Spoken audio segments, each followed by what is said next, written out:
Coding, it's not just for computers. Picture this, an everyday item in your kitchen. It's your humble microwave.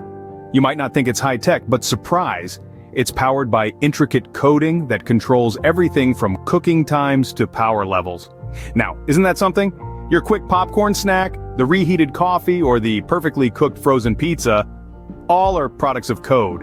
It's not just about hitting buttons, but a symphony of commands and responses happening in the background, so the next time you're heating up your dinner, remember it's not just microwaves doing the job, but lines of code working tirelessly.